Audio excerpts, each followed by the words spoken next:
주의 이름으로 사랑합니다. 주의 이름으로 축복합니다. 할렐루야.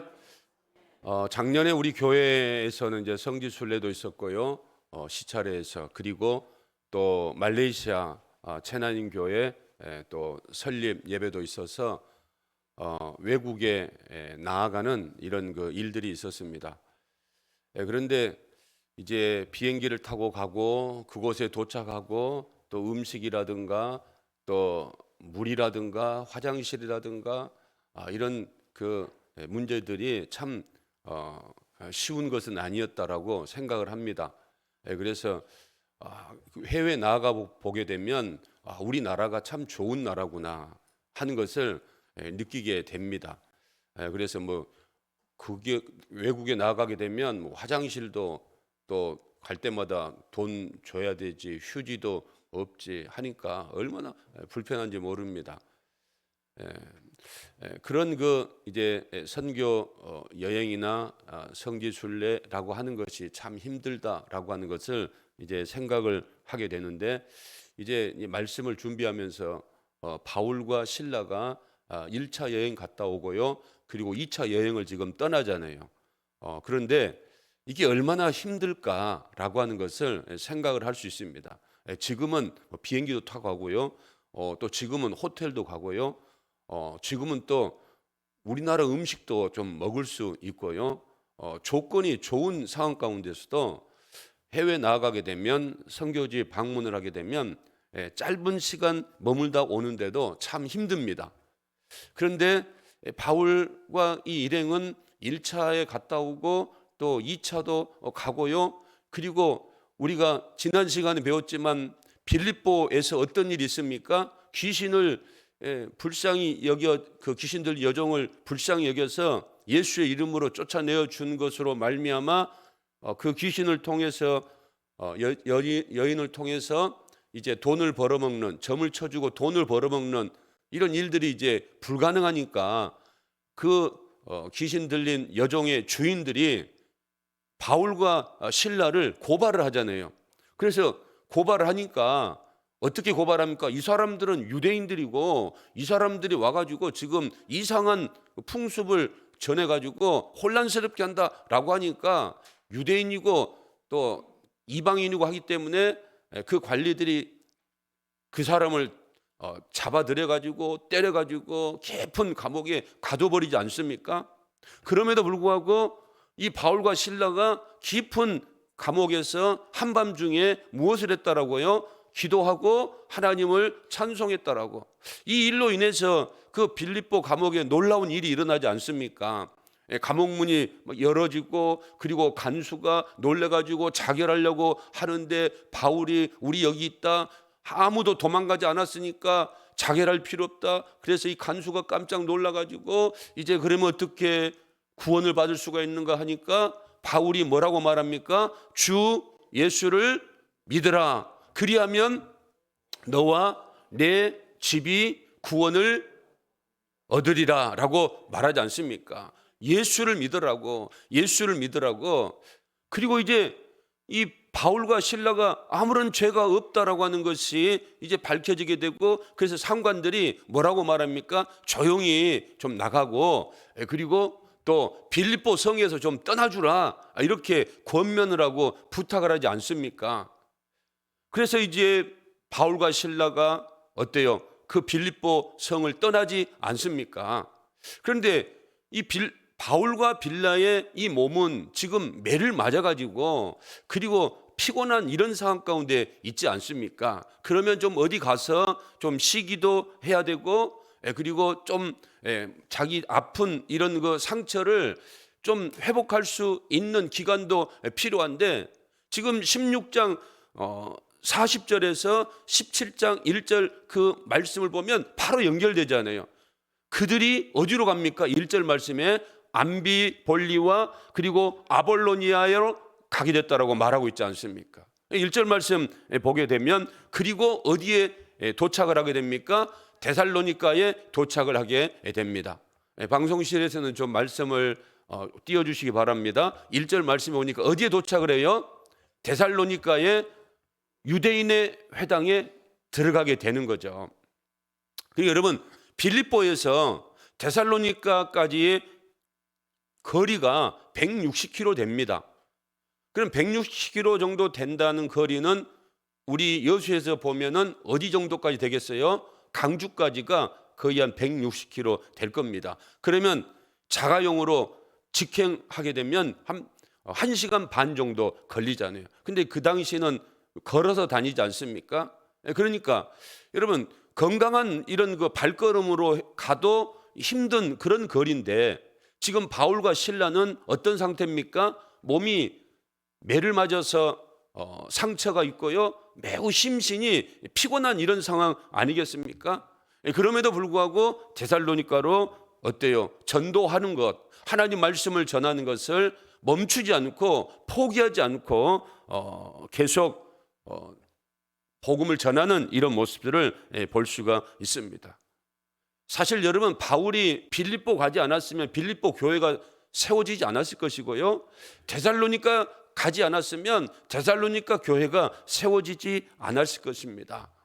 바울은 하나님의 말씀을 전해야 그들이 하나님 말씀을 듣고, 그리고 믿음이 있어야 예수 그리스도를 믿는 이 믿음으로 믿음의 삶을 살아가야 된다라고 하는 사실을 깨닫고 있기 때문에 바울은 전도하는 일에 최선을 다하는 이런 모습을 보게 됩니다.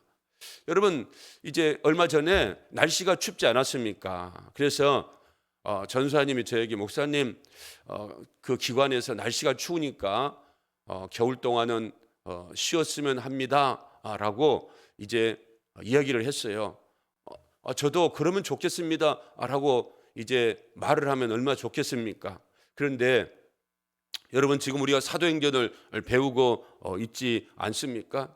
바울 일행은 이렇게 죽을 고비 가운데서도, 그런 어려운 상황 가운데서도 하나님 말씀을 전하기 위해서 지역을 불문하고 나라를 불문하고 위험을 무릅쓰고 복음을 전하고 있는데 도저히 마음 가운데 쉽시다라고 그런 그 마음이 나오지를 않았습니다.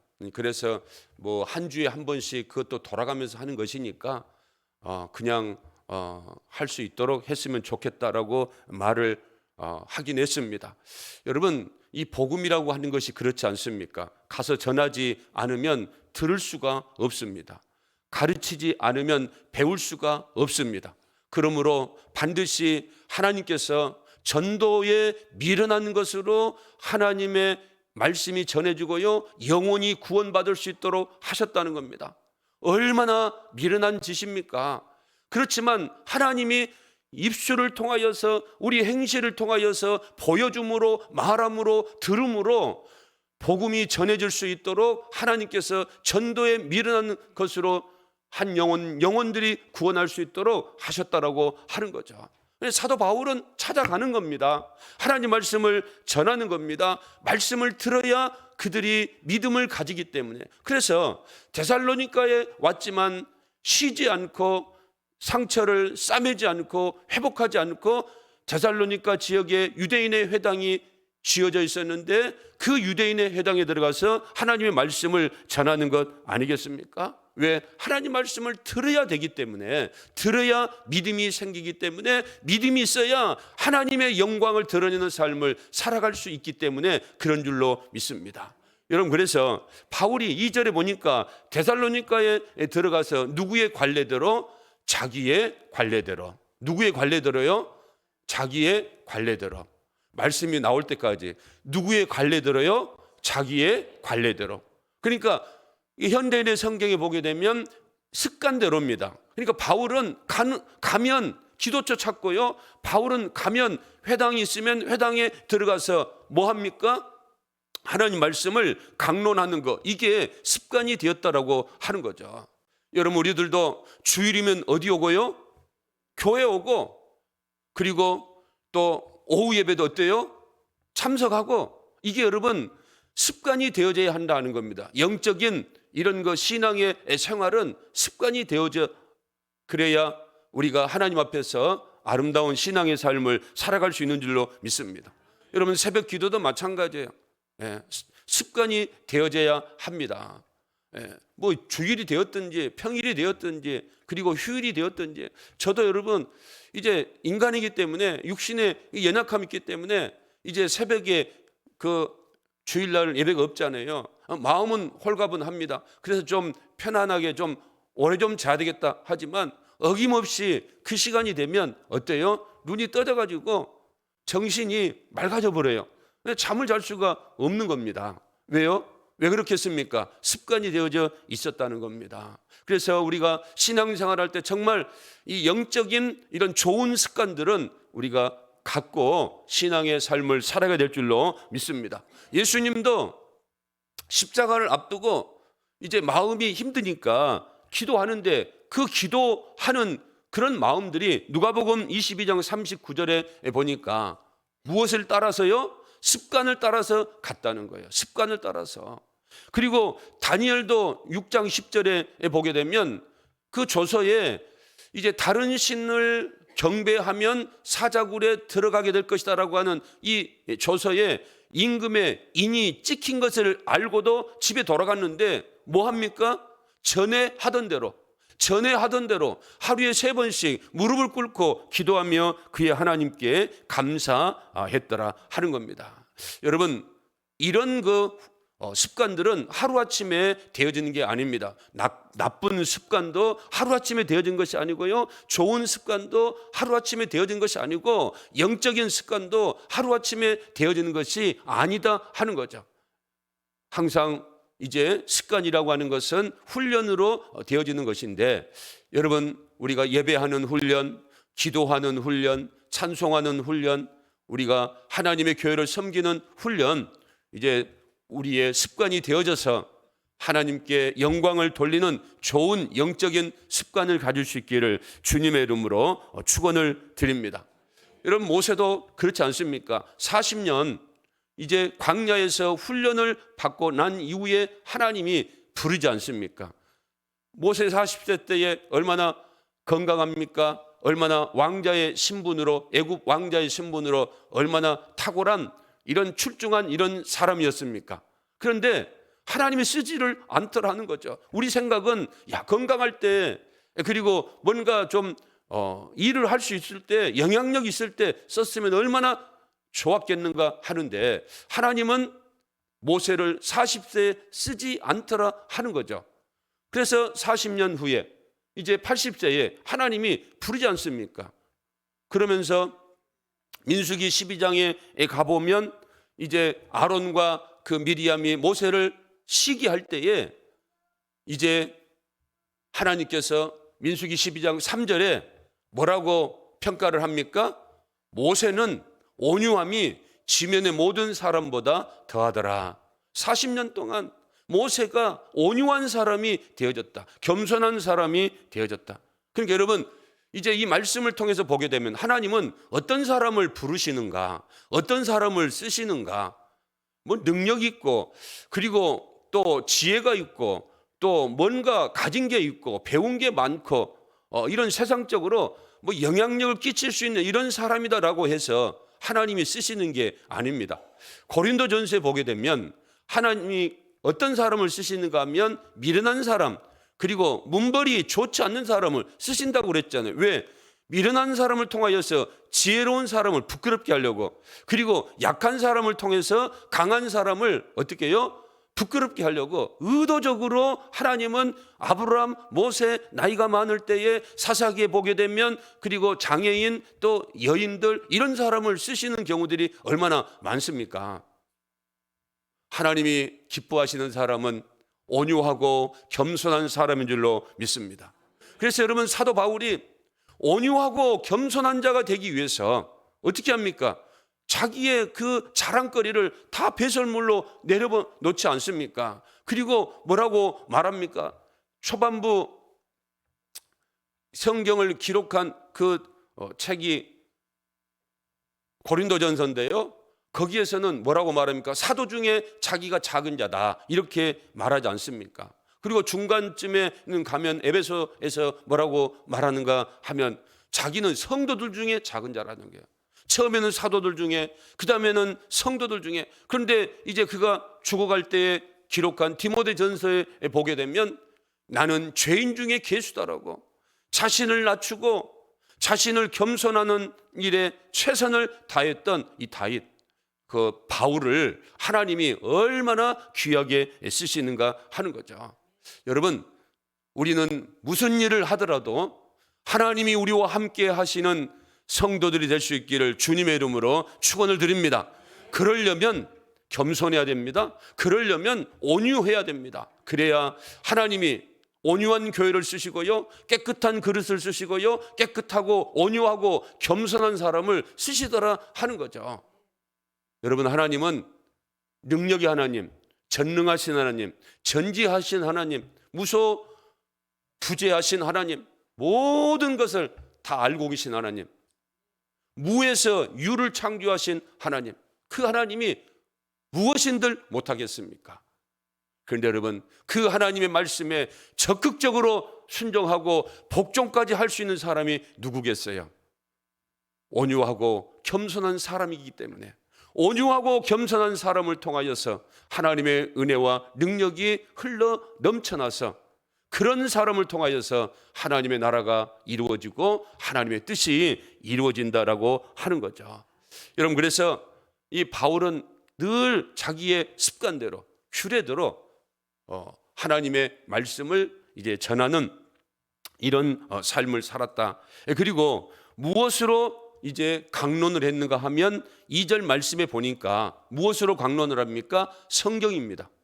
새 안식일에 무엇을 가지고 강론했어요? 성경을 가지고 강론했다 하는 겁니다. 다른 자기의 간증거리나 자기의 철학이나 세상 이런 것을 가지고 유대인의 회당에 들어가서 강론한 게 아니고요, 무엇을 가지고? 성경을 가지고 하나님의 말씀을 가지고 강론을 했다 하는 거죠. 그리고 강론할 때에 3절에 보니까 무엇을 풀었습니까? 뜻을 풀었다는 거예요. 뜻을. 그러니까 여러분, 하나님 말씀을 우리가 읽을 때에 이제 새가족이나 또 이런 분들은 말씀에 대해서 알지를 못합니다.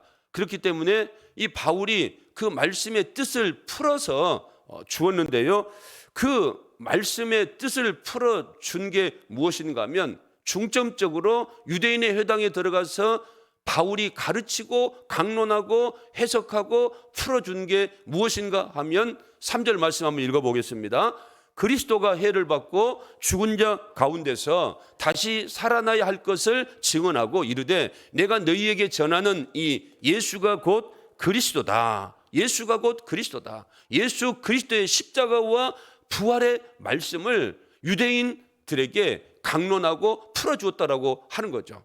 여러분, 유대인들은 유대 전통이 있습니다. 율법을 지켜야 되고 할례를 받아야 되고 그리고 하나님께서 메시아를 보내주실 것이다라고 구약 성경 전체에 기록되고 있지 않습니까? 그런데 이들이 구약 성경에서 예수 그리스도 메시아를 보내겠다라고, 그 예수가 그리스도다라고 말씀을 기록을 해 놓았음에도 불구하고 깨닫지를 못하기 때문에 하나님께서 바울을 통하여서 예수가 그리스도다, 예수가 메시아다라고 하는 사실을 풀어주었다라고 하는 거죠. 여러분, 누가복음 24장 27절에도 예수님이 십자가에 죽어버리니까 제자들이 어떻습니까? 소망이 없는 거죠. 제자들이 그물을 버리고 그리고 집을 버리고 부친을 버리고 직장을 버리고 누구를 따랐어요? 예수를 따랐어요. 예수를 믿었어요. 그런데 예수님이 십자가에 죽으셨다는 거예요. 그러니까 끝난 거 아니겠습니까? 사람들이 생각할 때 죽으면 끝난다.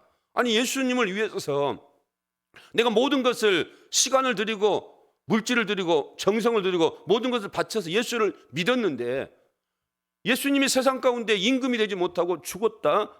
그러니까 여러분, 얼마나 허망하겠는가.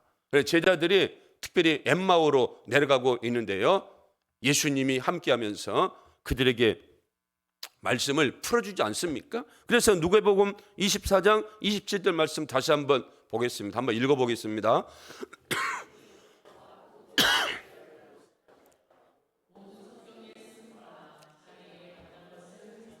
여러분 보세요. 모세와 모든 선지자의 글로 시작하여 모든 성경은 구약 성경인데 구약 성경에 기록된 것이 누구에 관한 것입니까? 자기에 관한 것이에요. 자기가 누굽니까? 예수님이라는 거죠. 구약 성경에서 누구를 지금 보내시겠다라고 설명하고 예시했는가 하면 예수 그리스도라는 겁니다. 그런데 유대인들뿐만 아니라 제자들도 예수 그리스도에 대한 분명한 지식을 갖고 있지 못했다. 예수님이 죽으심으로 끝났다, 이렇게 생각을 했다는 거죠. 그런데 여러분, 예수님은 죽으신 지 며칠 만에 3일 만에 부활하시고, 그리고 며칠 동안 사람들에게 보이시고 40일 동안 보이시고, 그리고 그들이 보는 앞에서 어떻게 합니까? 구름을 타고 올라가지 않습니까? 그리고 예수님 뭐라고 말씀하셨어요? 내가 다시 너희들이 본 대로 오리라, 이렇게 말씀을 하셨어요. 그럴 때 이 엠마오로 가던 그 두 제자가 눈이 열리게 되고요, 그리고 다시 어디로 갑니까? 예루살렘으로 돌아가서 제자들과 합류하게 되지 않습니까?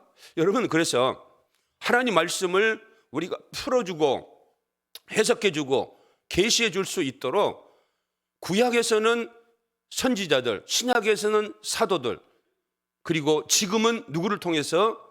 목회자를 통하여서 하나님의 말씀을 풀어주고 해석해 주는 줄로 믿습니다. 그래서 여러분, 우리가 무엇을 배워야 돼요? 성경 공부를 해야 돼요. 그런데 세상에 가보게 되면 무료 성경 공부가 있어요. 무료 성경 공부가. 여러분, 제가 전번에 깨달은 게 있는데 세상에 공짜는 절대로 없습니다. 뭐가 없어요? 공짜 없어요. 예. 저번에 우리 교회 와서 그 로컬 푸드라고 해가지고 장사하지 않는다라고, 그냥 로컬 푸드 요즘 경제가 어려워서 지역민들 좀 많이 써달라고 위로한다라고 그렇게 해가지고 했는데, 이 사람들이 와가지고 뭐 합니까? 장사하더라는 거죠. 그래서 제가 이제 앞으로는 절대로 세상에 공짜는 없다. 우리 집사람이 그래요. 절대로 공짜는 없으니까 하여튼 거절을 해서 교회 안에서 뭐 이렇게 팔고 하는 이런 일들이 없도록 해야 되겠다 하는 거죠. 여러분, 무료 성경 공부, 신천지, 여호와 증인 절대로 여러분 공짜가 없는 줄로 믿습니다. 성경 공부는 어디 와서 해야 돼요? 본교회, 그리고 본교회 목회자들 밑에서 담임 목사 아니면 전사님, 부목사님 함께 공부해야지, 다른 데 가서 하면 이상한 이런 거 해석이 되게 되면 이단으로 빠지게 되는 겁니다.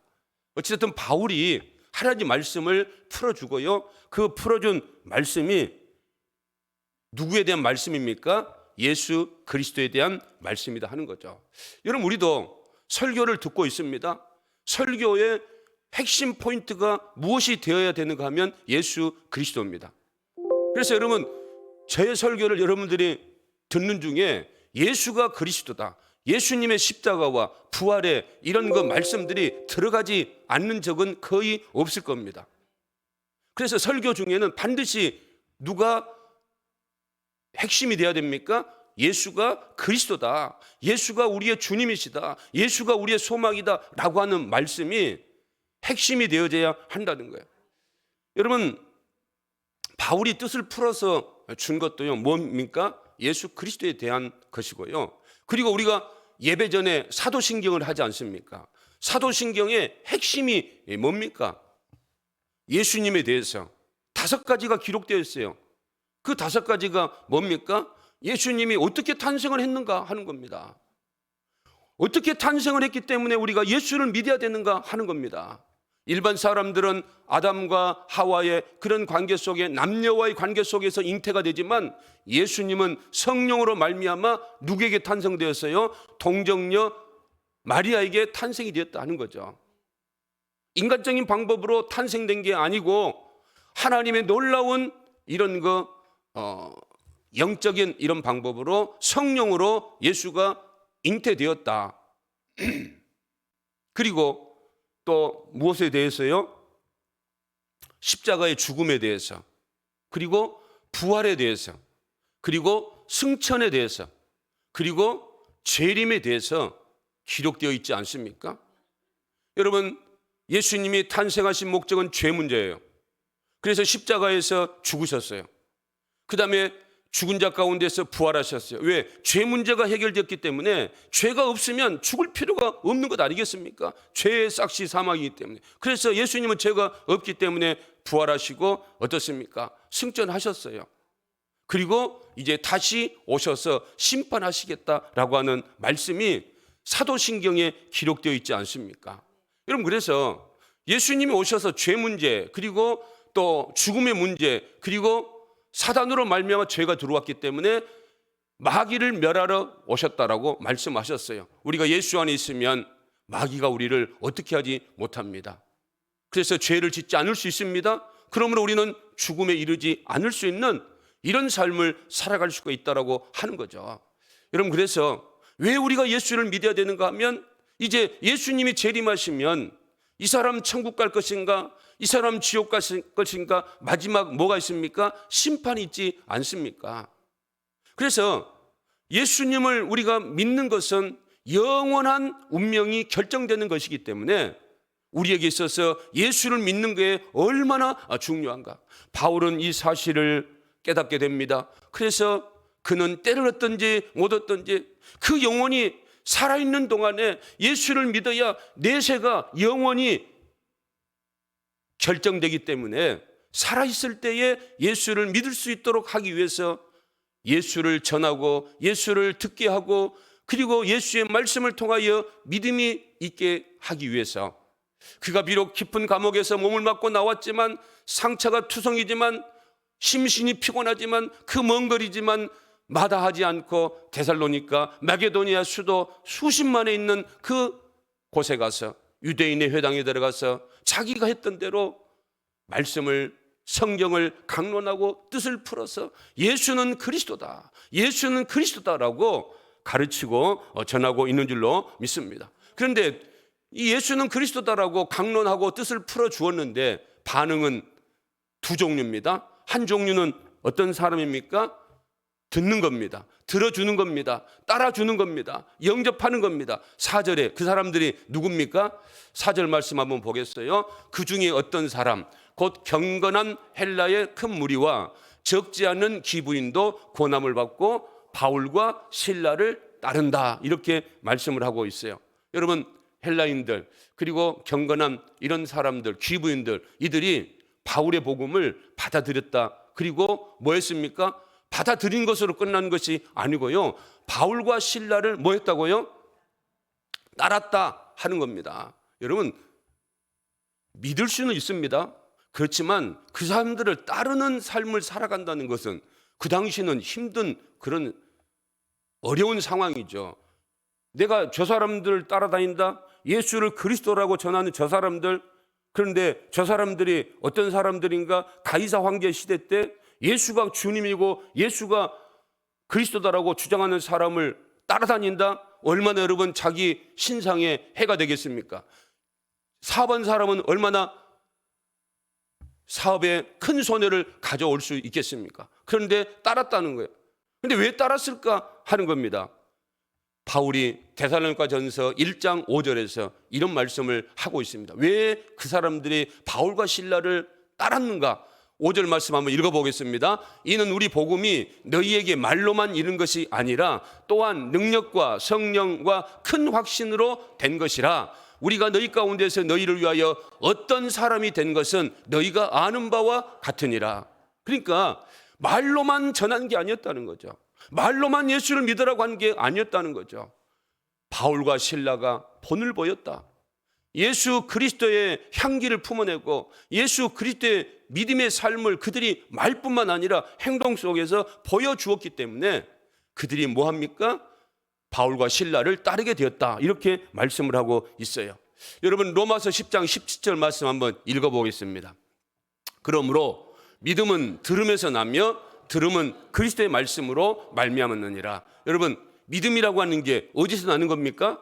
들음에서 나잖아요. 들어야 됩니다. 그런데 여러분, 들어줘야죠. 들어줘야지. 그래야 믿음이 생길 거 아니겠습니까? 하나님 말씀이 아멘, 아멘으로 믿어져야죠. 여러분, 제가 하는 말씀이 여러분들에게 아멘, 아멘으로 믿어집니까? 네, 아멘, 아멘으로 믿어지는데 왜 소리가 작습니까? 아멘, 아멘으로 믿어집니까? 할렐루야? 믿어져야죠. 아무리 말을 했는데, 아무리 복음을 전했는데, 아무리 예수 그리스도의 말씀을 풀어서 강론을 했는데 들어주지를 않는 거예요. 그 이유가 뭐겠습니까? 행함이 따르지 않는다라고 하는데 그 사람의 말을 신뢰할 수가 없는데 어떻게 그 말을 들어줄 수가 있겠는가 하는 거죠. 그래서 바울과 실라가 하나님 말씀을 전하지만 이 전하는 말씀이 그들의 심령 가운데 들려질 수 있도록, 따를 수 있도록 그들이 무엇을 보였다? 본을 보였다. 할렐루야. 여러분, 그래서 우리는 세상이 빛과 소금이다라고 말씀하고 있지 않습니까? 세상에서 우리가 빛이 되고 소금이 돼야 됩니다. 빛이 되려면 우리의 희생이 따르게 되는 거죠. 우리의 본을 보고, 사실 여러분, 우리 말을 보고 교회 오는 게 아니고요, 우리의 행함을 보고, 우리의 행실을 보고, 우리의 본을 보고 교회 오는 사람들이 많지요. 말을 듣고 오지 않는다는 거죠. 그래서 여러분, 우리가 어떻게 해야 되겠습니까? 예수의 본을 보이는 삶을 살아가야 되는 거예요. 그래서 예수 믿는 게 힘듭니다, 여러분. 여러분, 예수 믿는 게 힘듭니까? 쉽습니까? 쉬워요? 어려워요? 아니, 대답을 못 합니까? 쉬워요? 어려워요? 얼마나 쉽습니까? 뭐 하늘에 가서 뭐 별 구원 얻는다고 말합니까? 뭐 저 태평양 건너가서 뭘 가져와야, 참치를 한 마리 잡아와야 뭐 구원을 얻는다 그럽니까? 무엇만 믿으면 됩니까? 주님 말씀만 믿으면 되는 거죠. 얼마나 쉽습니까? 그런데 사람들이 다 힘들어요. 왜요? 그 말씀의 행함이 보여져야 되기 때문에. 그래서 야고보 사도는 뭘 주장합니까? 행함이 없는 이 믿음은 거짓이고 병들었고, 그리고 행함이 없는 믿음은 죽은 믿음이다라고, 아무런 힘을 발휘하지 못한다라고 하는 거죠. 여러분, 5절에 보면 반대하는 그런 사람들 누굽니까? 유대인들이에요. 그런데 보세요. 유대인들이 소동을 일으키지 않습니까? 그 바울과 실라 일행을 시기를 해가지고. 그런데 그 죄목이 뭡니까? 천하를 뭐 한 사람이라고요? 5절 말씀, 6절 말씀 보니까 천하를 어떤 사람이라고요? 어지럽게 하던 사람이라는 거예요. 어지럽게. 네. 바울과 실라가 뭐 천하를 어지럽게 했습니까마는 이들이 천하를 어지럽게 했던 사람이에요. 영어 성경에 보니까 천하를 뒤집는 사람이라는 겁니다. 그러니까 바울과 실라가 들어가는 그런 곳은 그냥 난리가 난다는 거예요. 난리가. 근데 왜 난리가 나는가? 7절 말씀 보겠습니다. 예수를 누구라고 하기 때문에, 예수를 누구라고 하기 때문에, 임금이라고 하기 때문에. 여러분, 그 당시 로마가 지배하고 있지 않습니까? 그런데 로마가 신이고 로마가 황제인데 다른 임금 누가 있다고 그래요? 예수가 있다고 하니까 세상이 어떻게 되겠어요? 팔깍 뒤집히게 되는 거죠. 난리가 나는 거죠. 여러분, 이게 여러분 영적으로 우리에게 어떤 도전을 줍니까? 저와 여러분이 가는 곳에 난리가 나고 있습니까? 저와 여러분이 가면 사람들이 경계를 합니까? 저와 여러분이 가면 또 저 사람 무슨 말을 하려고 하는 거, 예수를 전할 거야, 그래서 피하고 또 경계하는 그런 저와 여러분이 되고 있습니까? 그 당시 로마의 기독교 인구가 8%밖에 없다라고 합니다. 그런데 여러분, 바울과 실라 때 많은 사람들이 다 어디로 갑니까? 카타콤, 지하 동굴, 무덤으로 숨어들잖아요. 그런데 313년에 기독교가 공인되지 않습니까? 로마에서 기독교를 믿어도 좋다라고 공인되지 않습니까? 불과 한 300여 년 만에 기독교의 8% 인구가, 소수의 기독교인이 로마를 뒤집었다는 겁니다. 로마를 기독교 국가로 만들었다는 겁니다. 얼마나 예수 믿는 사람의 이 영향력이 대단한가라고 하는 거죠. 여러분, 오늘날 우리가 한번 우리의 믿음을 한번 생각해 보아야 될 줄로 믿습니다. 정말 우리의 믿음이 행함으로, 본으로 보여주고 정말 우리의 믿음이 세상 사람들에게 엄청난 이런 영향력을 미치는 삶을 살아가고 있는가? 예수가 그리스도다라고 전하는 일에 우리가 얼마나 최선을 다하고 있는가? 예수가 그리스도라고 하는 말씀이 들려질 수 있도록 우리가 얼마나 그리스도인 되기 위해서 몸부림을 치고 있는가? 다시 한번 여러분 주신 말씀을 생각을 하면서 우리가 예수의 선한 영향력을 나타내는 일에 아름답게 쓰임받을 수 있는 믿음의 사람들로 세워갈 수 있기를 주님의 이름으로 축원을